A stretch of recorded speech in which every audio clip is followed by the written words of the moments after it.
Check out Paddy Power's new and exclusive Cash Card Plus, available to use online, at ATMs, or even down the local. Paddy Power, you beauty. Hello and welcome to the Monday Postcast. I'm Maddie Player, and this week I'm joined by Tom Siegel, James Hill and Paul Binfield. Coming up on the show, we're going to look back on Glorious Goodwood, which, the way it started off, it wasn't too glorious. It was a largely difficult week for punters as well. We're going to look ahead to the weekend. We're going to look at where all sorts of horses are going to go next. And, of course, there's another chance to win a £25 or €25 free bet from our sponsors, Paddy Power. Right, chaps, welcome. We're going to crack on. Hello, we're going to crack on straight away with the Goodwood Group 1s, largely looking forward rather than back. First off, Winter in the Nassau Stakes. Obviously, the ground and things didn't go ideal for her, but ultimately she put in a really impressive performance. Where would we like to see her run next? Jimmy Hill, we'll start with you. Oh, I'd love to see her run at York. The Judmont's a fantastic race, so it would be great to see her go there later in the month. Wouldn't surprise me if she did take her little break now and around in the Irish Champion Stakes. I think that's probably where she's most likely to go. But yeah, if she did turn up at York, that would definitely add some interest to the race. It'd be terrific. Okay, Binners, can we get some Judmont international prices now that we've seen that Winter can cope with that step up by a furlong in trip? Yeah, you certainly can, Maddie. We've got 3-1 Barney Roy for the Hannon team. Then we go 7-2 Ulysses, 5-1 Highland Reel, 11-2 Churchill, 6-1 Impressive Winter last week, and then it's 10-1 Bar. Okay, excellent. Now, I had a quick look at Aidan O'Brien's other Nassau winners, and he seems to send them everywhere. But a lot of people mentioning, the Judmont International, the Irish Champion Stakes. Tom, where would you like to see Winter go next? I hadn't really thought about it. I don't know. I mean, I think they should run Churchill if they're going to run one of theirs in the at York myself. He missed, obviously, the Sussex this week because of the ground. I think he's crying out for a step up in trip. I'd love to see him, try and redeem his reputation there. Winter doesn't have the same stud potential. Obviously, she's a filly, and I'd like to see him take on Barney Roy again in the Judmont. I think that'd be a great race. I think that would be just as interesting as Winter running. I presume she'll go for probably the Irish Champion, maybe stick with the fillies. I don't know, but whatever. If I was Aidan, I'd give Churchill a run out at York. I think that would be great. Okay, well, we'll talk about where he could go next, maybe to France for the Jack Lamara. A lot of people sort of throwing the idea around of the Arc for Winter now that they've had that initial step up from a mile. And obviously Enable's going to go that way, your favourite filly in training. Who do you think's better, Enable or Winter? Enable, by miles. By miles? Yeah. So you wouldn't send Winter to the Arc? You don't think she's a look, mile and a half filly? I'd love to see her. Yeah, why not? I mean, there's been umpteen sort of those French fillies have stepped up in trip for the Arc after a season over a mile and a quarter. What's wrong? Why not have a chance? I personally think they'll probably look elsewhere with her, but yeah, why not? I mean, they did Minding Run. I can't remember now, but no. She went back to the QE2, didn't she? She went Irish Champion Stakes QE2. I think that's what they'll do with her. Trainers tend to be creatures of habit, as we saw with the Stewards Cup draw the other day, where trainers that are winning Trap 28 decided to choose Trap 28 again, despite them having no chance. But there we go. We'll come on to that later. That's my Monday rant. Forward to it.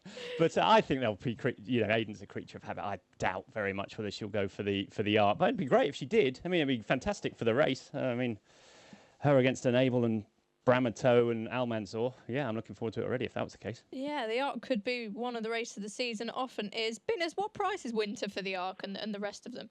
Well, we make Winter a 12-1 chance, Maddie. Enable is heads the market at the moment as 2-1 favourite.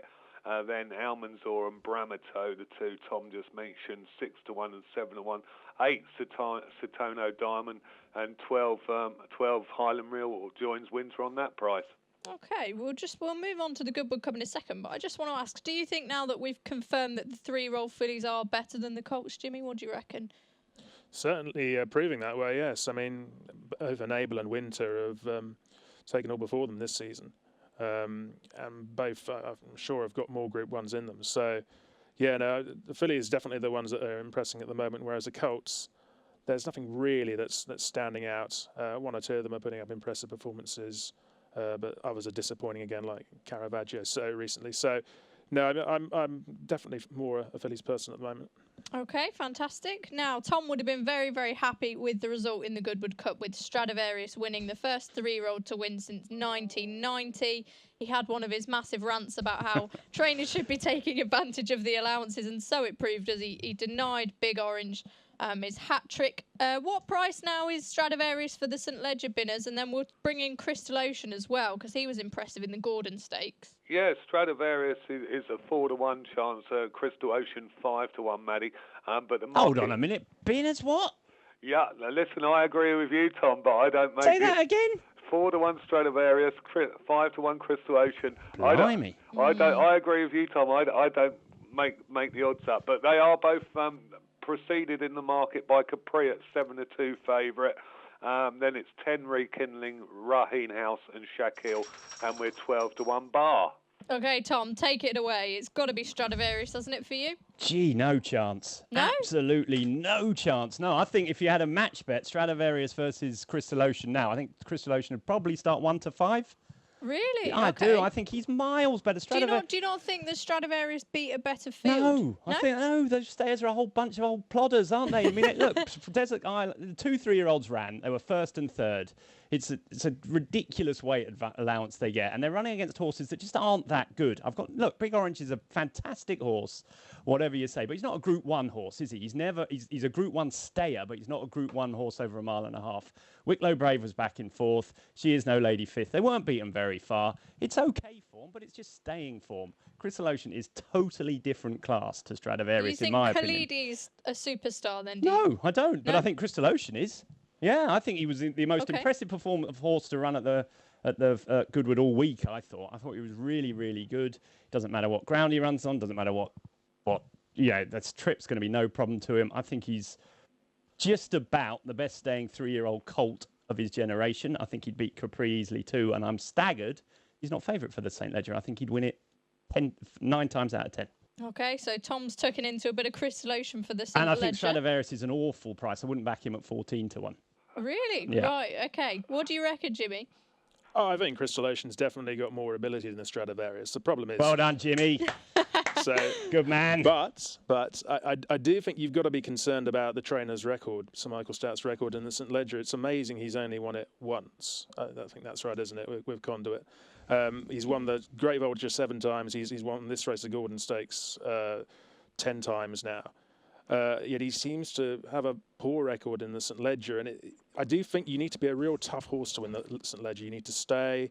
And Stradivarius, whose trainer John Gosden, does have a good record in the race. Fantastic, isn't it? He certainly stays, certainly is tough. He's more the finish article than Crystal Ocean. It wouldn't surprise me if Crystal Ocean actually didn't run in the race. I mean, don't say that. Well, Ulysses didn't, did he? I mean, and quite rightly so. Look at Ulysses now. He's a 1.25 mile horse. Yeah, so it definitely wasn't. I don't think there's any question that Crystal Ocean's 1.25 mile horse, is there? I think we know. Yeah, he I stays, think he's a 1.5 mile horse. So yeah. He finished off the race really well on Saturday. I think I agree with you. I think he's a very talented horse, got a fantastic future. But if you were pricing it up, Jimbo, what would you go? What would your prices be? Would you have Stradivarius above Crystal Ocean? Well, no, I wouldn't. But no, I mean Stradivarius is quite short. But would you want to be taking a chance at Crystal Ocean knowing the trainer's got such a bad record in the race? That would be my question. And there are other classier horses than Stradivarius in the race as well that you've got to look at, I think. Yeah. Including Capri, obviously. I think the thing is, I think, Paul, you'll be able to back me. I think the boys are sitting there and John Gosden's come out and said Stradivarius is definitely running. And Michael Stout I think he basically said he was going to run Crystal Ocean, but it wasn't like a certain runner. So therefore, you've got to factor that into the prices, haven't you? And that's why I presume Stradivarius is near the top of the market when Crystal Ocean isn't. But for me, if you were going to run the race tomorrow, I think Crystal Ocean would be long odds on to beat Stradivarius. Absolutely, Tom. We did actually see a bit of money for Crystal Ocean this morning. It was 11-2. He's now 5s. I wouldn't be concerned about trainers' records in the race. Stout was comparing this one to Conduit, who didn't win the Gordon Stakes as easily as Crystal Ocean did on Saturday, and the former went on to win the Ledger by 3 lengths in 2008, and then follow up in the Breeders' Cup Turf. So if he's in that sort of league, Crystal Ocean could be a really decent tool. Okay, so we're concluding that Crystal Ocean has that bit of a class edge, and he's one of these typical Sir Marcus Stout improvers. We've got to remember the whole buzz surrounding him before the Derby as well. He's obviously got the ability there. We're going to move on to the Sussex Stakes now, which was a bit of an odd affair, if I'm honest. Eventually won by Here Comes When. Obviously, Churchill was a late absentee. Ribchester. First off, Tom, what did we make of the ride on Ribchester? A lot of people have questioned it a little bit. Look, it's easy and after the event, is it? Look, I'll put my cards on my chest. I'm not William Buick's greatest fan. I think so. But this time I'm going to stick up for him because I thought he rode exactly the same race that he did at Ascot. He rode exactly the same race he did at Newbury. It was just horrendous conditions, wasn't it? Things just, you can't judge form in races when they've had 50 millimetres of rain. You were there, Maddie. You can tell us all how bad it was. But for me, it's just irrelevant. The ride or whatever. It's just a non-event race. I mean, good luck to the Baldings who got incredibly lucky on the day. But you run the race 100 times in normal conditions. There's no way Here Comes When wins it. And it's just the way. That's just what happens. I mean, it's just so unfortunate because the King George last weekend or 2 weekends ago was running a monsoon and the Sussex Stakes. There are two big flagship Group 1 all-age sort of races, and we've had. Luckily, Enable was in there to win the King George, but if it's just a real shame for the race because I don't know. That's not what we. Good luck to Here Comes When, but he's a 7-year-old gelding, and we don't want those winning our top races really. But there we go. That's what happened. That's you take what. The hand you're given, and unfortunately, Ribchester just didn't get the rub of the green. Yeah, I think you've got to give the plaudits to Connections for Here Come When because they saw an opportunity and they went for it. I'm going to slip in a Twitter Q&A question from Darren Hughes, and he said, "Did Ribchester beat himself? Do you think there's perhaps some sort of temperament issue there, Jimmy, with the way he sort of stayed on again at the end, or do you think it was just the ground conditions doing it for him?" I think the ground conditions were awful. I mean, it's a tricky track anyway. But the ground conditions were terrible. I mean, the rain spoilt the event, unfortunately. I think Ribchester will have other days. Hopefully, he will meet Churchill in the Mawa later in the month because that was a clash I was really looking forward to. That was what was really disappointing, that Churchill didn't run. But yet, I think really, apart from those two, that there's nothing at the moment in the mile category that really excites you. I mean, that was a reason. I mean, Here Comes When won that and the conditions. I mean, there just really isn't anything out there that's coming through at the moment. Winter? Apart from Winter, and she's probably going to step up, stay at a mile and a quarter now. She was so impressive over that distance in the. Yeah, I agree. It's Barney Roy as well, isn't there? But I think he needs mile and a quarter now, doesn't he? So we're struggling for milers. You're right. Yeah. Talking of the Jack Lamawa, I think we have some betting on that, don't we, Binners? We do, Maddie. Unfortunately, I've just received an email from a journalist saying that Le Bravido isn't running because the horse has suffered a setback. So as we had that one, that's a shame. Yeah. So as we had that one in as favourite, I'm hoping that I might be able to get some revised betting by the end of the show. Okay, we'll come back to you in a bit. Now, before we go to the break, here's your chance to win a £25 or €25 free bet from Paddy Power. Simply tweet your answer to this question using the hashtag Postcast. Who won last week's Goodwood Cup? We'll announce the winner on Friday's show. The free bet will be accredited to your Paddy Power account. Good luck. Check out Paddy's new VIPP Club. Get a £10 free bet every week when you place 5 bets of £10 or more. Max £10 bonus per person per week. Excludes shops. Selected odds. Conditions and exclusions apply. 18+. BeGambleAware.org. Okay, welcome back to the Monday Postcast. I'm Maddie Playle. This week I'm joined by Tom Siegel, James Hill and Paul Binfield from Paddy Power. We've started having a look back on Goodwood and also a look forward to where the key contenders are going to go now. We've got to talk about Batash. He put in an absolutely breathtaking performance in the King George Stakes. He's got to be a Group 1 winner in waiting, hasn't he? Binners, how does he compare to Lady Aurelia in the Nunthorpe market? Can you dig that one out for us? I can indeed, Maddie. And in fact, since Goodwood, Lady Aurelia has hardened at the front end of the market. Yeah, she is now 6-4 favourite.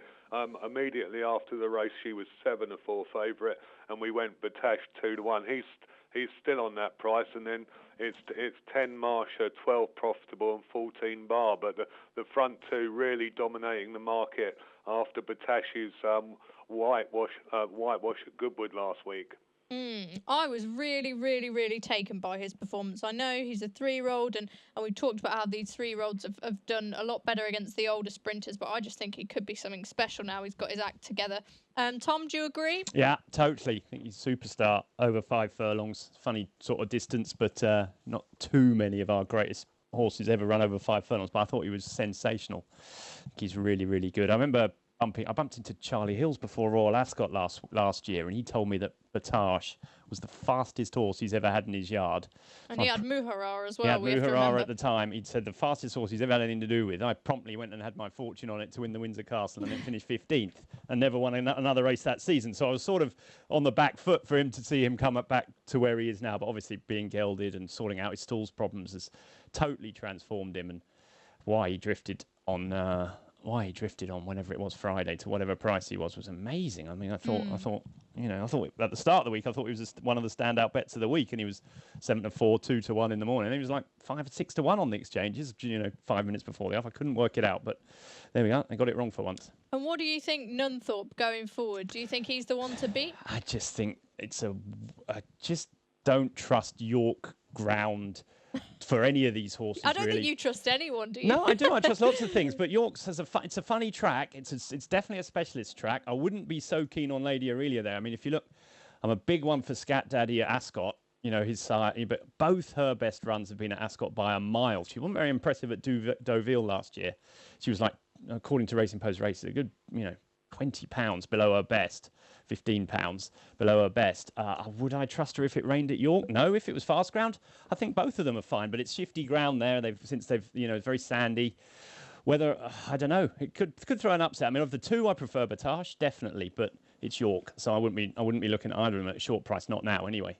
Okay. What about you, Jimmy? Are you a Batage fan? Yeah, I'm a Batage man. Yeah, I was very, very impressed with him at Goodwood. Couldn't believe he went off at such a big price. He's just got the more recent form. He seems to be improving rapidly. Lady Aurelia we haven't seen for a while. I mean, she was so impressive in the King's Stand. But she was impressive the year before in the Queen Mary. She didn't really go on from that. She didn't win that well at Deauville. She got beaten at Newmarket. Do you think she just goes over the top, like she trained for one race and then that could be it, or do you think she could do an Acapulco and run really well in the and get beat? Yeah, she could definitely do that. She still ran well though. Yeah. I mean, she definitely could do that. There's no problem. She was getting a massive allowance, wasn't she? Should have won that. If she was at her Ascot form, she would have won that. Yeah. So yeah, you think Batage will win the Nunthorpe? Nothing from lower in the betting. What are the prices, Binners? You're there. Yeah, can we have a few more? Because I think you just gave us a top sort of 2 or 3, didn't you? Yeah, I did. And hot in after this is Zushak Romara, if you want to go back to that. But we've got 6-4 Lady Aurelia, 2 Batage, 10 Marcia, 12 Profitable, 14 Muthmere, 20 Gold Dream, Take Cover, Washington DC, who saved the layers a lot of capital last week, and 25 Bar. Okay, back to Jimmy. So do you sort of think the older sprinters are much of a muchness and you want to be with these 3-year-olds? Yeah, I mean, these 2 3-year-olds, I think, Caravaggio getting beaten in his last 2 starts recently proves it's not always easy for the 3-year-olds. So I think that makes it even more impressive how well Lady Aurelia and Batage have done. And Harry Angel, I mean, I'm not sure he's entered, is he? But if he was supplemented, what a race that would be if he ran in the race as well.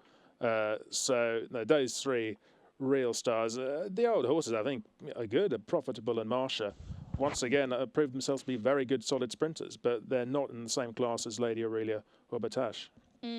Perhaps they're just something a bit special. You mentioned Caravaggio there. Of course, he disappointed again in the Prix Maurice de Guise at the weekend. What did everyone make of that race? Obviously, Brando was the winner. Good to see for Kevin Ryan, who's had a tricky season. Tom, what do you think they do with Caravaggio now? They can't go to the Everest on the back of that, can they? I've had long discussions with members of a couple of guys I know at the Coolmore about Caravaggio. They cannot work out what's gone wrong. Personally, I think he had Aidan suggested before Ascot that he was building him up for a long season that involved Australia later on. Now, I think he probably went to Ascot and he won at Ascot when he wasn't quite at his very best, despite that being his best form. And I think he went through the barrier there. I think he's had enough now. I think he doesn't really enjoy it. The last twice, he's missed the break. He's been Very pushed along. laboured, hasn't he? Pushed along. I just think there's something. Now, it could be, I'm going to revert to this sire pedigree thing. He's a Scat Daddy, best form at Ascot again. Maybe he, like a lot of them, Scat Daddy has a terrible record as a sire, apart from at Ascot. And so maybe that's another factor that's pretty, sort of touchy-feely. I'm not sure that's certainly the case, but I just think that, I think he hurt himself. I think he had to. The time at Ascot was very good, but the final furlong was very slow. They went very hard for a long way, and I just think he probably went through the pain barrier there, and he doesn't want to do it anymore. Yeah, I think that makes sense. Go on, Jimmy. Well, just asking Tom, do you not think he might need possibly a step up in trip? I know he went an extra half furlong this time. He's finishing his races off pretty well still. Yeah, I'm sure a step up and trip would help him, but if he's a very good horse, you travel at any trip, Jimmy. Don't you think? If he was a superstar horse, he wouldn't be pushed along. Well, they said he was the fastest they'd ever had, and he's definitely not that anymore. He wouldn't look like the slowest horse in the De Geese, did he? Because at the start, there was a lot of average horses in there, and he couldn't go with any of them. Including his stablemate, who I'm told he beats 55 lengths on the gallops every week. You know what I mean? So I don't know. I get that, yes, maybe the Breeders' Cup Mile is a race they should have in mind for him. But for me, I just don't see it anymore. I don't see it. I mean, at Ascot, I think maybe the race conspired in his favour simply because the two Godolphin horses went at it too quickly and the Pacemaker Intelligence Cross sort of set it up for him. But since then, I'm not seeing it at all. I'm not seeing any signs of brilliance, whatever trip he's run over.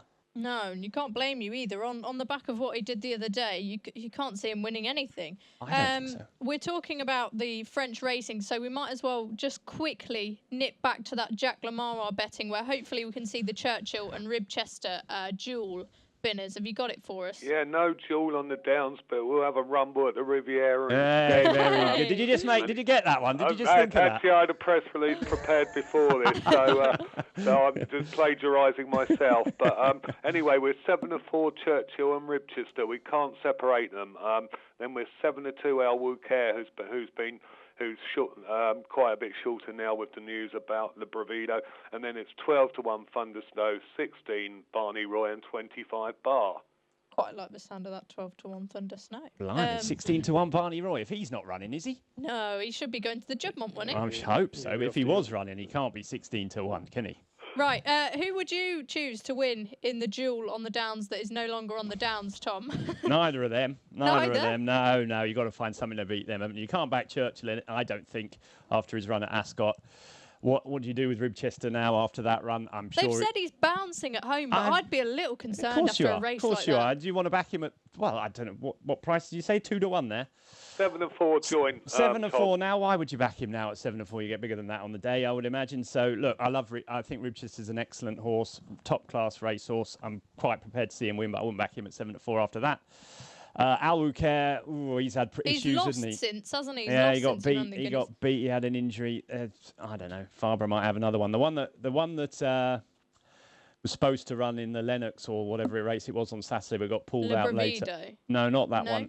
Tujamor or something. I can't remember what it's called now, but I think that's an interesting horse going forward. I think that should have perhaps won the Jean Prat last time. I'll remember its name in a minute. I'm useless at names.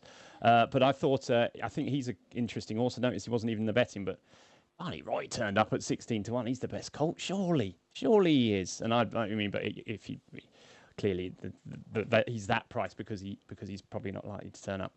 The name of that horse, I've remembered it. Tray Floor. Yes. Prais, new word floor.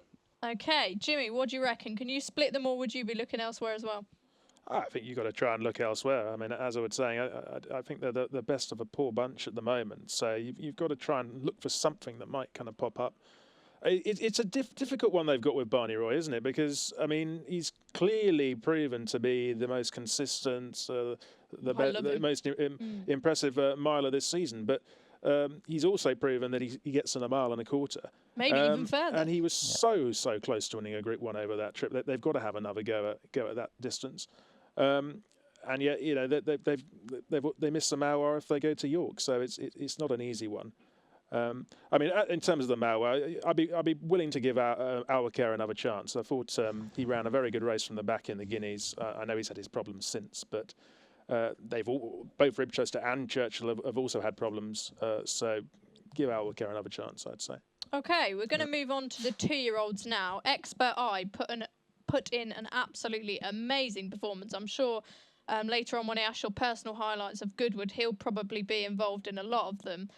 Do we think he's going to win next year's 2,000 guineas? Binners, what price is he for that? Yeah, well, the bookies do, Maddie. We immediately slashed him to 5-1 favourite for the 2,000 guineas after his impressive success at Goodwood. He's now 4-1 favourite, so the punters have carried on going in for him. Gustav Klimt, who probably runs in the Phoenix on Sunday, is 7-1. Then it's 12 to Pentagon, 20 Beckford and DXB, another Goodwood winner, 25 Verbal Dexterity, Amadeo Modigliani, and 33 Bar. Very well negotiated there, Binners. Tom, thanks. Tom, you're a big fan of pedigrees. I think Expert Eye's by acclamation, isn't he? So he's going to have to book some sort of trend there if he's to be a superstar. I wouldn't be backing an acclamation to beat Galileo's and Dubawis over a mile. Not very often. That would be a right outcross. That he's a really good horse. I'm getting to know you all right, aren't I? You are. You're doing well. You're doing well. You've worked me out a long time ago.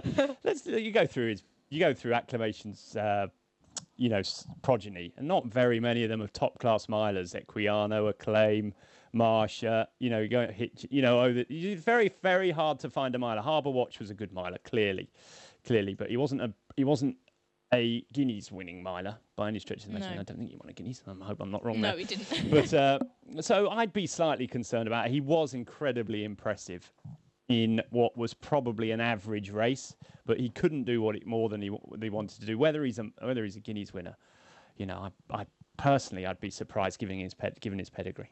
Okay, well, again, I'm going to just quickly nip a Twitter Q&A question in there. I think this works quite well, just putting them in the middle.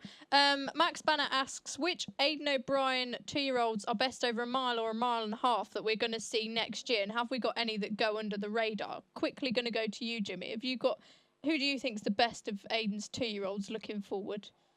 Well, I was hugely impressed by that winner at Galway, Amadeo Modigliani. Hooray, yeah. Well done. I mean, he absolutely bolted in. What he beat, I don't know, but...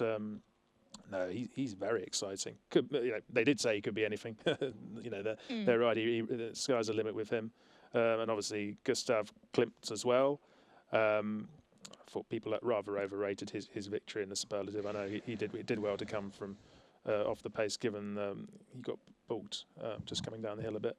But no, that one does look very exciting. Yeah, and if we put the Pentagon and Happily in there as well, there's so many. Tom, what's the standout for you? Is it that Amadeo Modigliani? Yeah, I'm quite good at finding these ones before, a few weeks in advance, never being able to bat them. But I think we talked about this one a few weeks ago, didn't he, when he was third to Gustav Klimt on his debut, how they were very, very keen on this as a horse going forward. Now, this is the maiden that Capri, I think, won last year, the race at Galway.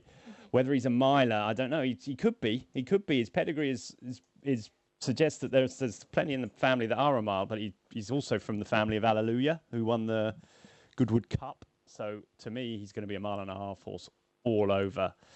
As I say, Capri won this race last year. I will be staggered if he's not running in Derbies next year, Amadeo Modigliani.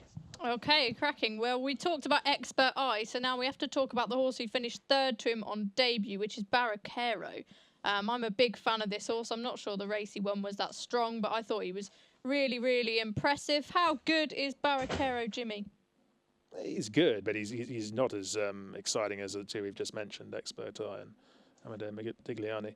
I was disappointed with the favourite in that race in the Richmond Card Sharp. I mean, he travelled well, found nothing really, which is most unlike these Mark Johnston juveniles. A lot of them have been quite impressive last week, but he wasn't. He was disappointing.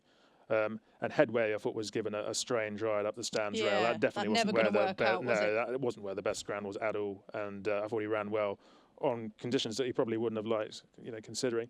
Yeah, no, Barricaro is a good horse, but there are others better than him. Okay, Tom, was it good to see the Sangster Silks out in front again? Yeah, you can't remember the Sangster Silks, can you, Maddie? That was my youth watching those ones. I've done my, history, looking at history. Keen racing historian. Yeah. YouTube catch-ups, watching Sadler's Wells and Golden Fleece and his pals, have you? Well, I think we know each other pretty well by now. You've got me with that one.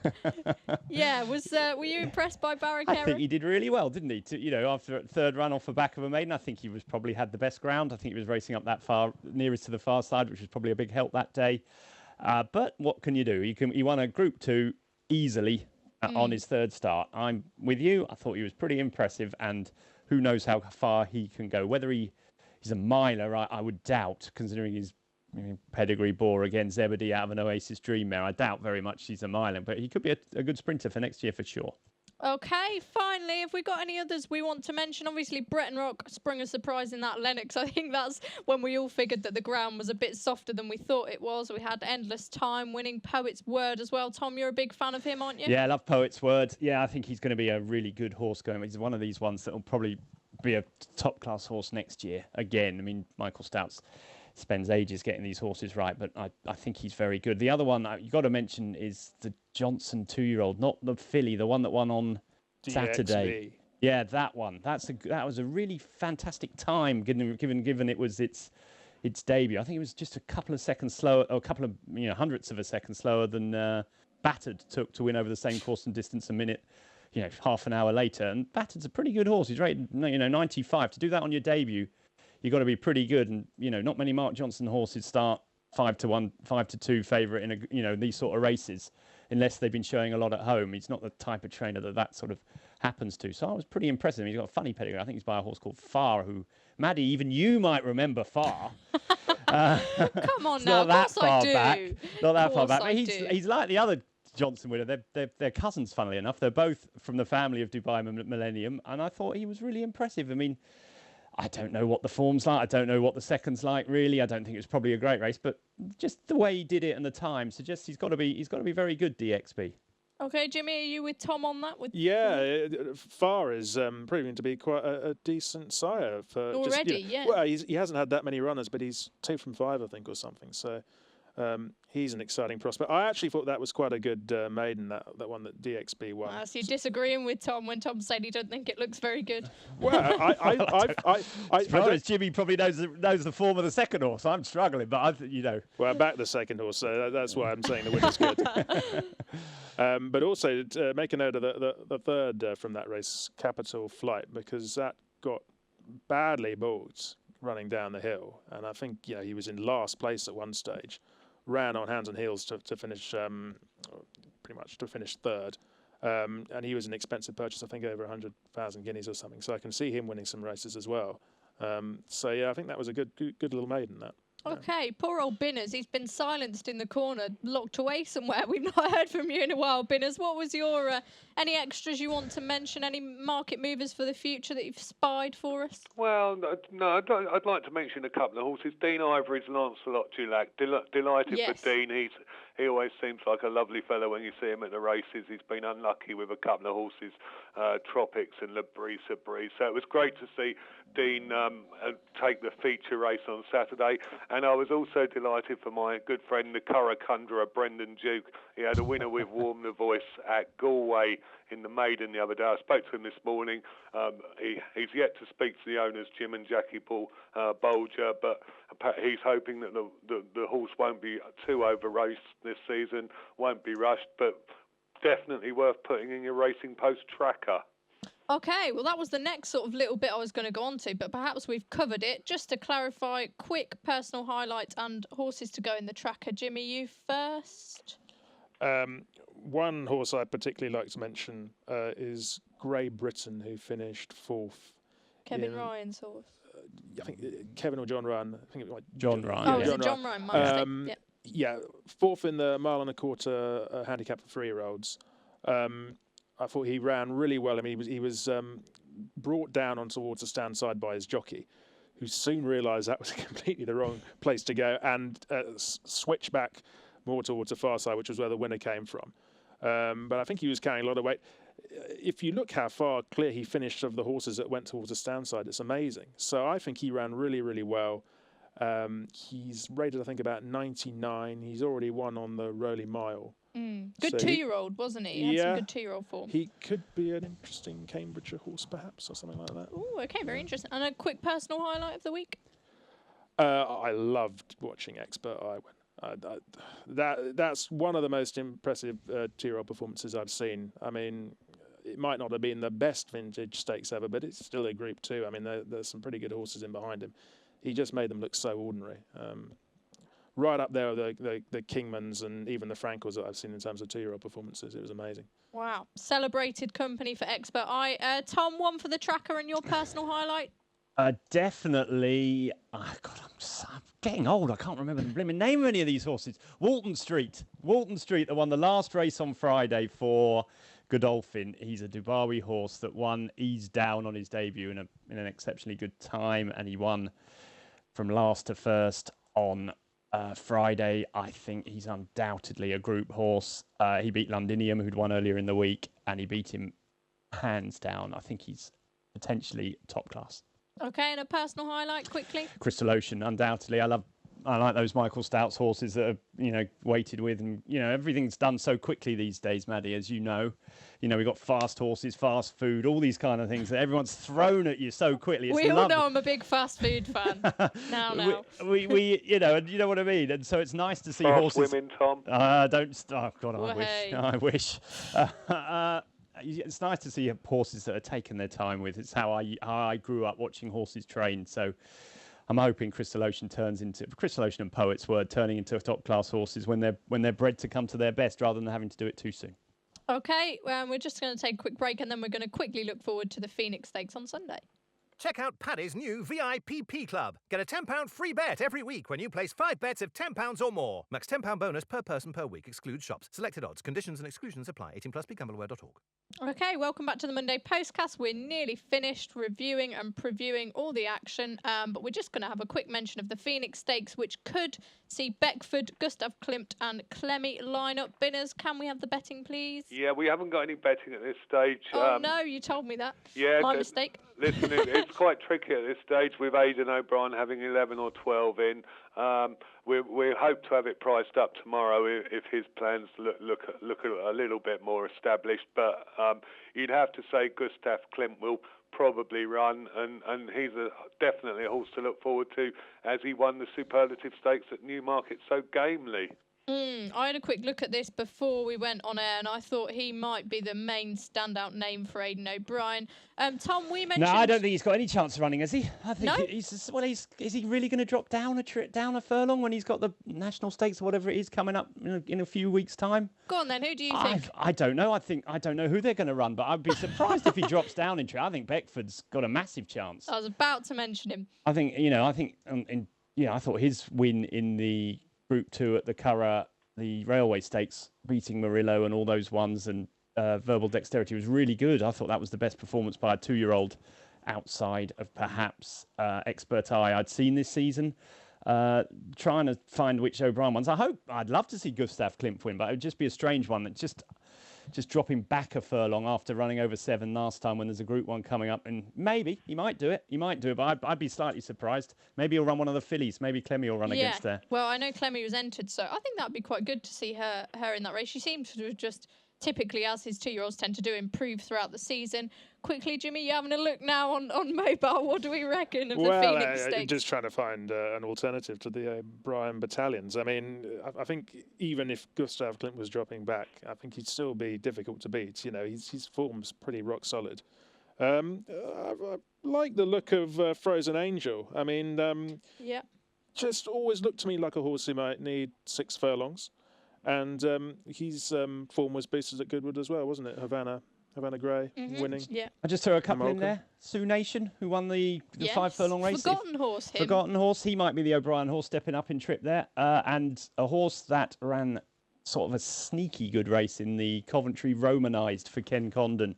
Sort of last away, finished best of all. I wondered if he might be the sort of sneaky one that goes under the radar there. But for me, it's all about Beckford. I think he'll win.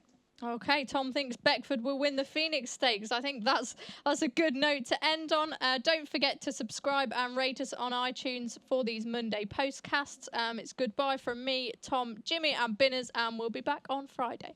Check out Paddy Power's new and exclusive Cash Card Plus. Available to use online, at ATMs, or even down the local. Paddy Power, you beauty.